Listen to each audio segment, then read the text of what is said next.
We're going to move on swiftly to the next panel. And we're dealing here with the question of money, because however promising solar power is, nothing happens without access to capital. We have to have capital to make it happen. So how do we do so? How do we unlock the finance which makes solar happen? That's the subject of our next panel. If they care to join me on stage, we have Mr. Drew Johnson, who's chairman of CENERGIST Limited and Big Solar Limited in the UK. We have Mr. Manoj Kohli, executive chairman of SB Energy. We've got Mr. Randal Newton, who's vice president of enterprise engineering of Ingersoll Rand. Thank you. Cheers. We've got Mr. Praveer Sinha, who's CEO and MD of Tata Power Delhi Distribution Limited. And we've got Jiwan Acharya, who's an energy specialist at Asian Development Bank. And it's going to be chaired by Dr. Prodipto Ghosh of TERI. Dr. Prodipto Ghosh, a distinguished fellow of TERI and former Secretary of Government of India.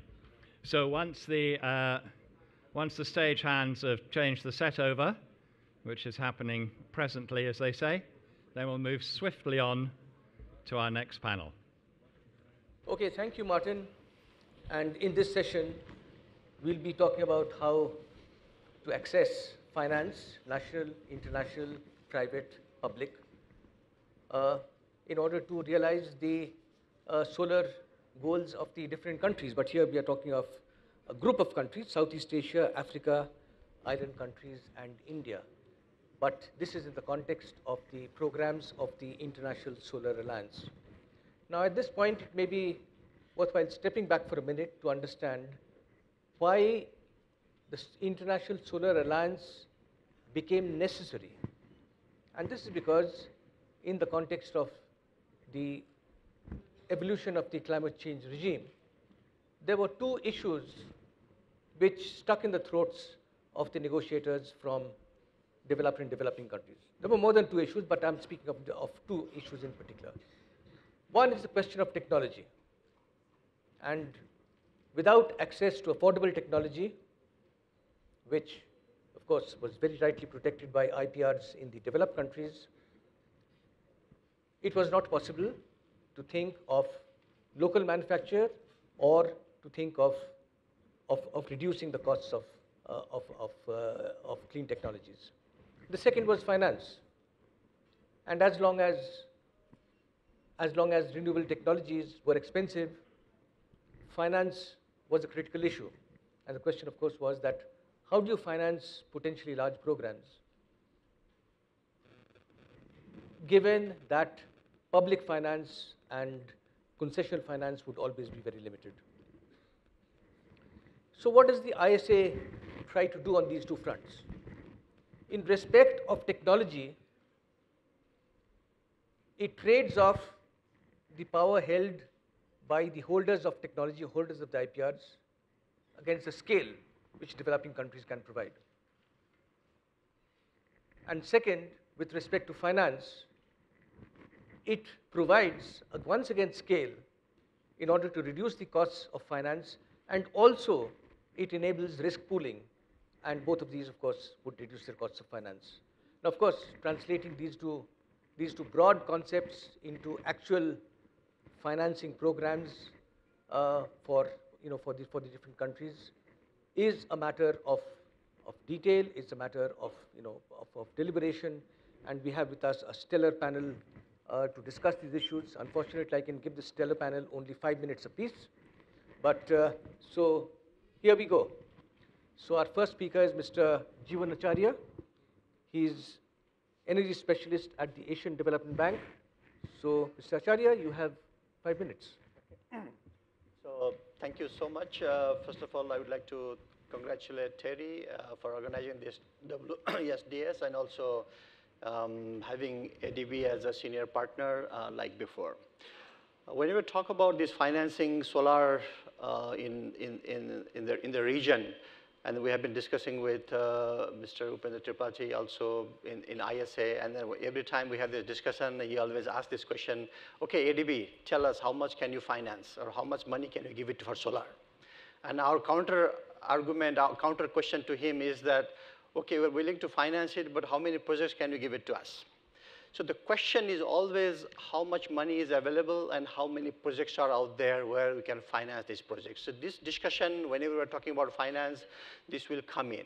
But I think we cannot just stay like this, and then there should be an efforts to mobilize additional financing. There should be efforts to mobilize projects also. So in ADB last year, 2017, ADB made a highest ever investment about almost $29 billion through our investments, grants, loans, technical assistance, and also some co-financing. That was largest compared to the previous years. But if you look at that amount of money, and then the need in this for the solar or for others is still not enough. And of course, this $29 billion was for different sectors also. So what we are doing in ADB is that, first of all, we're trying to raise more money so that we'll be able to make that money available for projects like solar and others. We, being a AAA rated bank, it's easier for us to go to the market and then raise money at a very cheaper rate, and which we can pass on to our developing countries or to the projects. Secondly is in 2010, we also issued our first water bond, which was very successful, and then later on we also issued our green bond. Together we had about $2.7 billion of investment of money, resources from the bonds as well, which you can make it usable, available for the various projects also, including solar. From ADB side, I think it is also very important that we also commit ourselves that we will have this much amount of money for various activities and so on. And then we have already announced that we'll invest at least about $6 billion a year by 2020 for all the climate change, including solar as well. So there are some numbers out there which should give enough incentives, enough push to take it forward. But again, depending on the projects, whenever they're available, whenever we get a request, we're always eager to support. Solar is always a very near and dear technology for us, and then it's very high priority for us also, and we have been doing that in many other countries. If you look at it here in India, we are also working through IREDA to support renewable energy, including solar, and we also have about $1 billion investment, 500 from us and 500 with the Punjab National Bank for the solar rooftop, working very closely with MNRE. And we're also doing similar things in Thailand, and also promoting some solar park in country like Cambodia also, just to give you some sense of where we are going. But I do want to emphasize that resources, definitely we need it, but we need to be a little bit more innovative in terms of how do we mobilize financing. And then there are some concessional financing also available through the Green Climate Fund and also from the Climate Investment Funds, GEF and others, which we always try to mobilize and then pass on that one. But at the same time, it's also important to be more innovative in the way we use those resources in the projects. And this is where working with the local financial institutions or using our resources not for the providing debt, but maybe providing guarantees or other instruments so that our limited resources can be used much more effectively and efficiently, and then we'll be able to support more. So in short, solar is a very, very high priority for us, and then will remain so, and then we look forward to working with all of you to take this forward. So, thank you. Great, thank you. Thank you, Mr. Acharya. Now the ADB is committed to spending about $6 billion a year on financing solar in these countries. But the need up to 2030 is $1 trillion. That's with a T. So you mentioned about innovative thinking, and I would certainly encourage the ADB to think innovatively about how it can leverage its $6 billion to get up to scale, this kind of scale that is required for $1 trillion of funding. Right. And of course, I mean, to further talk about this, we have the other speakers, and our next speaker is Mr. Drew Johnson. He's Chairman, CENERGIST Limited and Big Solar Limited in the UK. Thank you.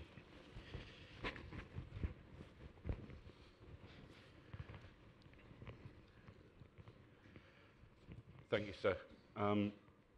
In an attempt to keep this brief, because like most chairmen, I can talk for, well, I can talk for England, but over here, I guess you would say I could talk for India. My recent history is in small businesses that are fundamentally built around R&D products. So my perspective might be a little bit different to the other members of the panel. We've been asked to think about three things: the role of the corporates in achieving the shift needed and the pathways required, the role of technology and development of long-term solutions in the context of the finance that is available or how we should make it available. To do that, we really do need to reduce the cost of solar technologies. There's been a lot of money spent to date to reduce the cost of the existing technologies, but there's a limit to how low that can go. Competitor technologies show some promise, such as perovskites, but the development requires support, and it is still expensive compared to compared to silicon. The best opportunity for step change is new technology with cost characteristics capable of market disruption. To get there, we need to provide development support in the form of grants and sponsored programs, encouragement of large corporates to participate and to drive that development, and provide a friendly regulation regime. To that end, we need to reduce the cost of finance. We need to encourage patient capital, because the world we live in requires a return, because they do their figures every quarter, every half year, they want a return. I understand, I come from a corporate background. We need to think about subsidized or preferred borrowing rates for development businesses, as long as there's a prescribed criteria against which you can actually measure them.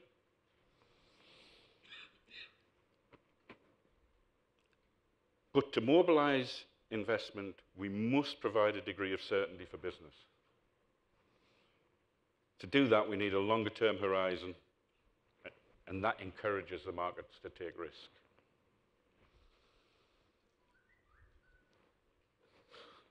We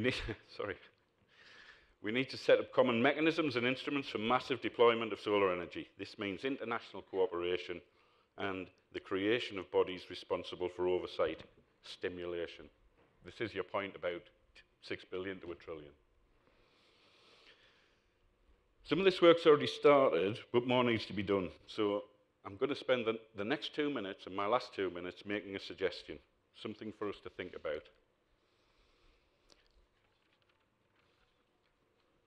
What we should consider is creating a special purpose vehicle, a solar investment bank,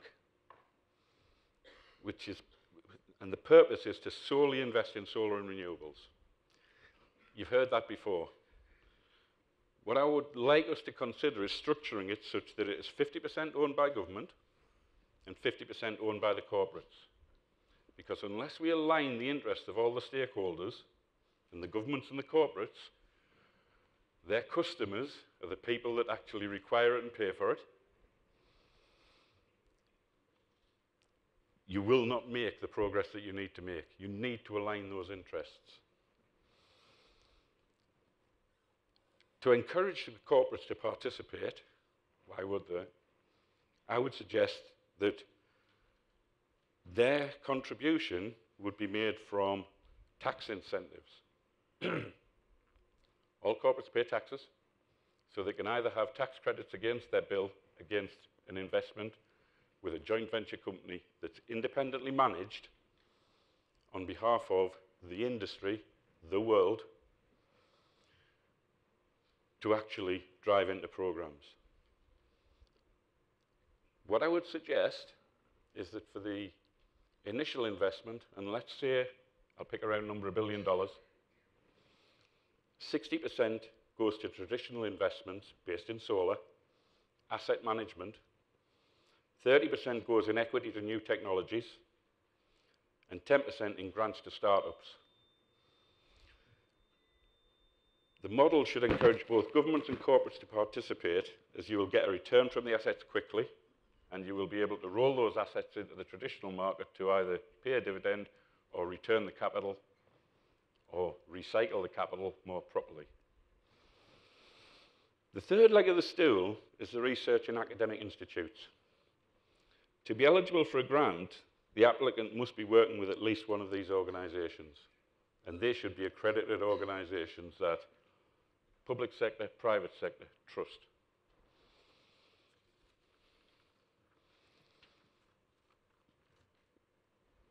Equity in either the investment that the institution is working on or in the main vehicle should be made available to those institutions as a reward mechanism for the successful delivery of the projects that they work on.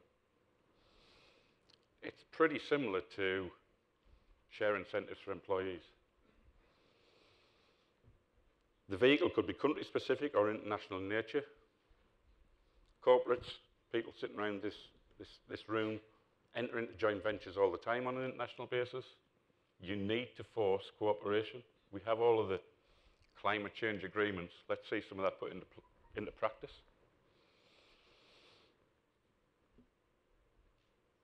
The choice of people to run such a program is actually critical and essential. And I'm pretty sure that there are organisations that have been represented here today and yesterday that could actually be thought of as the right people to run that. I'd be happy to work that up as a properly constituted paper if there was enough interest in it, but I think we were challenged with how do we go forward and how are we innovative in our thinking. So, thank you.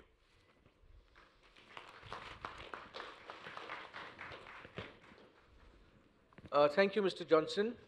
And to carry this story forward, we now have Mr. Manoj Kohli. He's Executive Chairman of SB Energy. So you can speak from here or you can speak from there, as you wish. Thank you. I represent SoftBank, and we have already some large projects in Japan, India, and now we're building up world's largest plant in Saudi Arabia. I believe that the cost of capex is very large, but cost of capital in solar plants is equally large. And as we go ahead into next 3 to 5 years, when hybrid, solar, wind hybrid, and storage will come in strongly, the cost of projects will actually go up. Per unit, per megawatt may come down, but the total cost of projects, because clearly storage is becoming reasonable cost, and therefore cost of projects will go up. Now, if such projects, which are 24/7 projects, become more popular, which I think they should, then the financing becomes all the more crucial, because the scale of financing will go up. Now, the issues which are being faced in India by many companies and in many other developing countries are, firstly, the longevity of financing, which means the PPA is for 25 years, financing should be maybe 15 years, 20 years. And now, luckily, many banks and institutions are thinking of that, are already doing that. But more and more has to be done, because the payback period is about 7 to 8 years. And therefore, financing cannot be, should be at least 15 years if that has to be paid back and the load on the project is less. Number two is the cost of financing, and that's where there is a serious problem, because cost of financing in India still is high. Cost of financing in many other developing countries is still high, and that's why the load of cost of finance on the project is high, leading to adverse impact on project IRR of the project. And therefore, there are 2-3 factors which we have to keep in mind, and where governments, regulators have to make some changes, make some positive changes. Number one is the PPA quality has to be far superior in every country. India, luckily, the ministry has initiated improvement, a very serious improvement in PPA, standard PPA quality, because PPA is the document based on which you seek financing for next 20 years. So payment guarantee, offtake guarantee, termination compensation. These are 3, 4 key issues which need to be there in every PPA. If these are not there, the value of PPA, the quality of PPA will not get a low capital cost, will not get a low interest if these 3, 4 things are not solidly backed up by the PPA. The second key issue is the counterparty health, the health of the counterparty and how governments are supporting the counterparty, how governments are using their sub-sovereign guarantees and sovereign guarantees for counterparty health. Now that's where, for example, counterparties like NTPC are very, very good. SECI, for example, is 100% supported by central government, that's good. But other state counterparties are not good because they are still financially weak. And in some other countries, similar counterparties are not too strong. So I think governments have to really, if they want large-scale financing and low-cost financing, then counterparties have to be made healthy. And government has to come across with sub-sovereign or sovereign guarantees to support the counterparties and support the PPAs. The next one is mechanisms of FX risk mitigation. I mean, these mechanisms are very crucial because at some point, if international funding is given to a project, then FX risk mitigation is critical for that funding to be safe in the long term. And finally, I believe the international arbitration recourse or where will arbitration or legal issues be settled, whether they are in Singapore, London or wherever, that's very important because there could be a risk of some litigation, some difference of opinion, and it has to be settled in a very fair and just way. So these are a few things which have to be done to make, one, the financing long-term, and two, the financing reasonable cost, which is crucial for getting the affordability of tariffs in solar sector across the world, and especially developing countries like India and other countries which ISA covers. Thank you.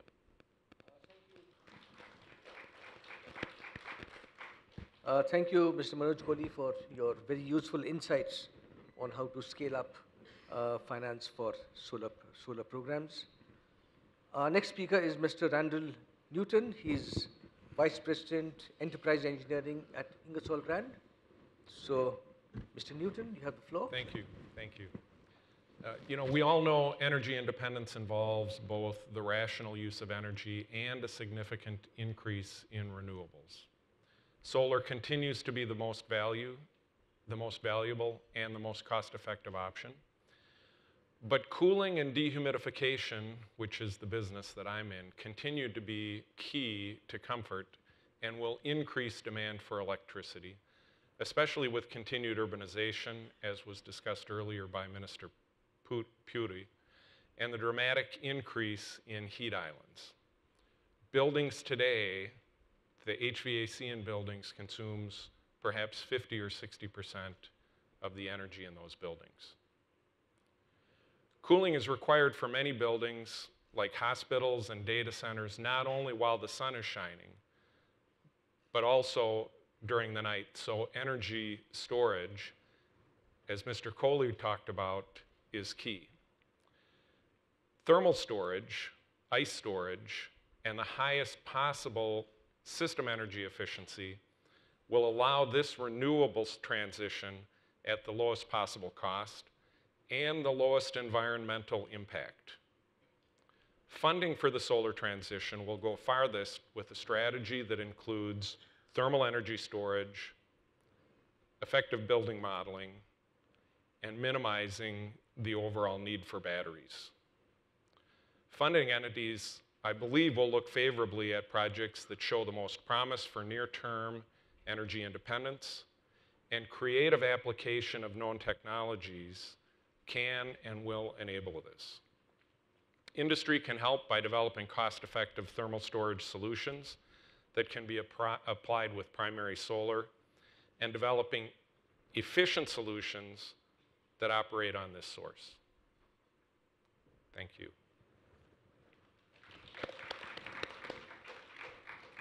Right. Thank you, Mr. Newton, for giving a very different perspective on the issue, on the question of the use of solar for energy storage.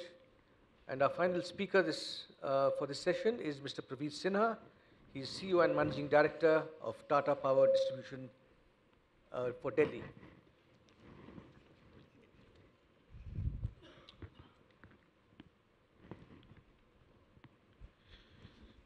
Thank you, Mr. Ghosh, and good afternoon to everyone.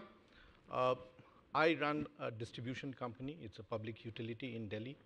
And when we look at solar, we look at it a little differently. While we have the large-scale solar plants which are coming up, what we are trying to see is how do we reach out solar energy to consumers? How do we take the retail part of the and you know that Government of India has a plan of 40 gigawatt of rooftop solar. And the progress on that is very little, not even a 1 gigawatt. And how do we scale this up? And this, we need to scale this up also in the context of the country. When we look at the 49 sub-Sahara countries, we look at the 12 countries in South Asia, we look at some of the other countries in Latin America, there are 1.1 billion people who do not have access to electricity. And there's another 1 billion who have partial access. Same is the case in India. We have about 0.3 billion people who do not have access and about 0.3 who have partial access to electricity. How do we use solar to reach them? How do we bring about a paradigm shift in the way energy is being produced and being utilized? Can we today talk of solutions, and these are not just solutions which are technical solutions, but business solutions, which makes usage of electricity in rural areas? Can we talk of microgrids and mini grids, which are self-sustainable? Self-sustainable in terms of the capex cost, in terms of the cost to set up the system. And when I talk about the system, it's not just the solar panels, but also the energy storage, and maybe a backup of biomass or DG set. So how do we make that cost effective? How do we make it whereby it is not a philanthropic, it's not a CSR activity which covers 10 village or 100 village or 1,000 villages. But we talk of in India to cover 600 and odd thousand villages, 600,000 villages. So that's the type of numbers that we are looking. How do we go and do this in Nigeria? How do we do it in Rwanda? How do we do it in Uganda? How do we do it in many of the sub-Sahara countries who do not have access? And I don't think the way the trend is today, whether with solar or without solar, that things will change. In fact, the IEA report says that by 2030, the numbers would remain more or less the same because the population increase that is taking place in all these countries will grow at a much faster pace than the electrification activities that are being carried out today. So I think there is a great opportunity that technically and technologically we can come with a solution. We can bring power at a cost, and thereby both in terms of the cost of the solar panels, storage, and the automation and the energy management that can be carried out along with them. And also in terms of the business model. Can it be only a transactional solution in terms of just business of supplying electricity, or it is in terms of providing solutions to the people over there? There have been very good models. There are very good models in India. There are very good models in other parts of the world, whereby they are talking of selling drinking water or selling water for irrigation purpose. And you have anchor loads. And I'm not talking about the anchor loads of telecom towers, but these are anchor loads in the villages which are doing economic activities and thereby able to afford for that energy. So when we have to look at these type of solutions, there has to be also a solution in terms of the financing arrangement. And I would definitely like the ADBs and the World Banks and all that, not of funding big projects, 500 megawatt and those type of projects, which are in any case can get funded by any number of people. But these are I would say the patient funding, the philanthropic funding, and the fundings which are in a very, very different model. So those are some of the challenges that are there.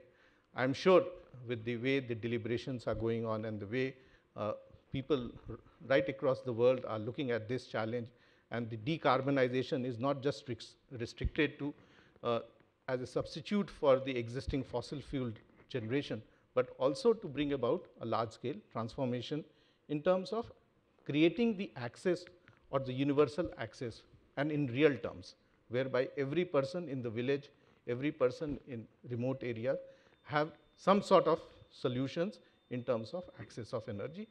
And those are the type of solutions that we are looking at. We have started working with some of the community of people who have that sort of appetite.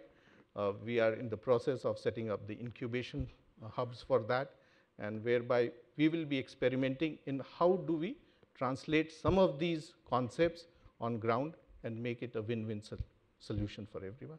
So these are some of the ideas that I had, and thank you very much for the opportunity. Thank you, Mr. Sinha, for pointing out the heterogeneity of situations in which funding is required and the granularity with which we have to look at the different aspects of the issue. But you have made one very intriguing statement to which I think Mr. Acharya will have a strong response, and that is you are suggesting that the ADB, instead of funding 500 megawatt projects, it should do philanthropic funding. So do you have a response to that? No, I think Mr. Sinha made a very important point. For us also, being a development bank, we are always challenged by our board, by our shareholders and everybody, saying that what's the value that ADB is putting or having for doing a particular project. So that's why we also need to justify ourselves that why we are doing that particular project. And then especially when the projects can be financed through local financial institutions or through other means, we will not be able to justify and defend that. And we usually don't do that one. We cannot do that one also. So that's why our role becomes even more important, especially looking for those projects which are, let's say, slightly riskier or a little bit at the beginning. So that's why there are a little bit of, let's say, a higher risk that the other local finance institutions may find it a little bit difficult to do it at the beginning. So those are the projects that we come in first and then do those first 1 or 2 rounds, and then in the next round we support local finance institutions and they take it forward, and then we go into the next one. At the same time, when it comes to like smaller projects which are difficult to do, that's also a high priority for us. And I took the example of solar rooftop is one example. It's a little difficult to do rather than doing a large solar parks here in India, where the local financial institutions and the local developers are capable of doing it. So we don't finance solar park unless and until there is a very compelling reason. But you know, solar rooftop is one area where it still requires a lot of support. There are smaller projects. Somebody needs to aggregate those there, and there are certain risks. There's a PPA, RESCO model, and there are different types of things. That's where we come in. And then it's very rightly that Mr. Sinha asked that question and had give me the opportunity to add some more clarifications there. Thank you. Right. Thank you. Thank you, Mr. Acharya. We have just a couple of minutes for questions. So if you have a question or a short comment, please raise your hand, and yes, please, yeah. And please identify yourself and identify the panelists to whom this question is addressed.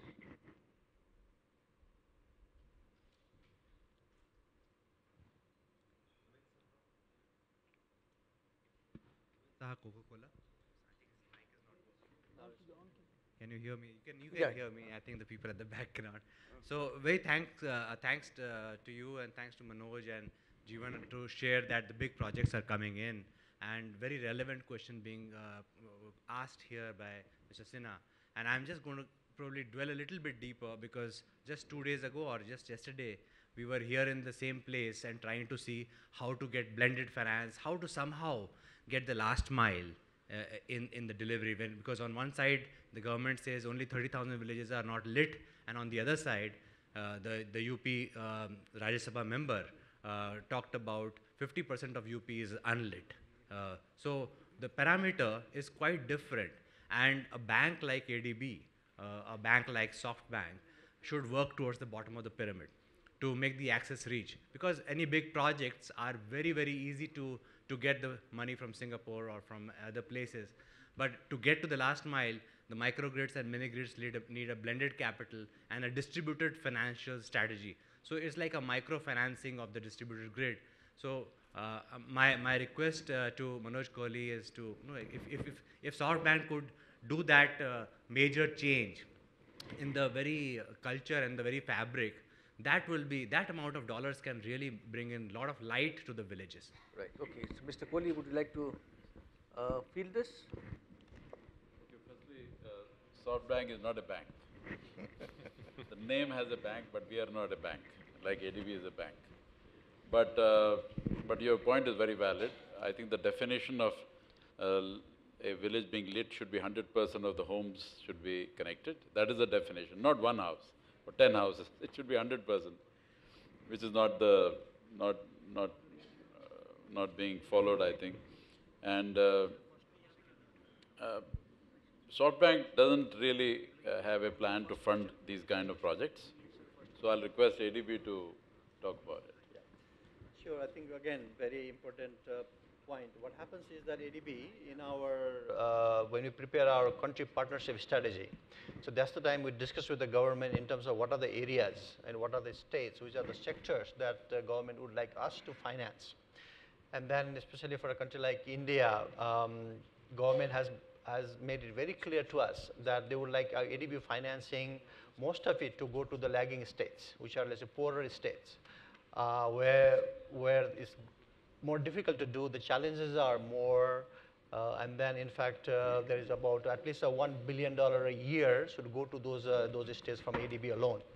So UP, Jharkhand, Bihar, some of the northeastern states are also priority states for us, and then in fact we are also discussing with all of these states to see how can we help in improving their distribution systems, reduction in their losses, last mile connectivity, also supporting energy efficiency, demand side through energy efficiency services, limited ESL also to these states, also unlocking some of the transmission bottlenecks as well. So again, we are very much into it, and the government has made it very, very clear to us that those are the states and those are the areas that ADB should focus on.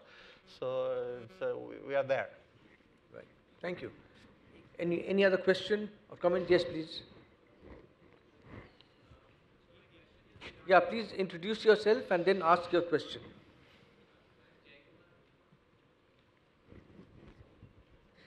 Yeah, I'm Jay Kumar Gaurav, and I work with GIZ. My question is to anyone in the panel regarding this sovereign and sub-sovereign guarantees for PPAs. So how critical it is, and considering that we are having this like privatization of the distribution companies, stricter enforcement of billing, and less and less cross-subsidization. And the question I ask this is because we need sovereign guarantees for raising other types of loans for development work. So one thing is on the supply side, why do you think that sovereign and sub-sovereign guarantees are important? And maybe Jiwan can respond that does it impact raising money for other issues if we keep giving sovereign guarantees for PPAs, which is I think should be a pure market play rather than this kind of government getting into this in between.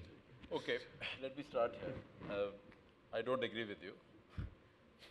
PPA cannot be a market risk. It is, the investment of a 500 megawatt or a 1 gigawatt project could be $1 billion. Now, $1 billion will be invested only if there are three, four key promises which are guaranteed. Number one, there's an off-take guarantee that the DISCOM will buy for so many years.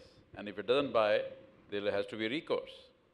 Number two, payment guarantee, that every month payment will come in time.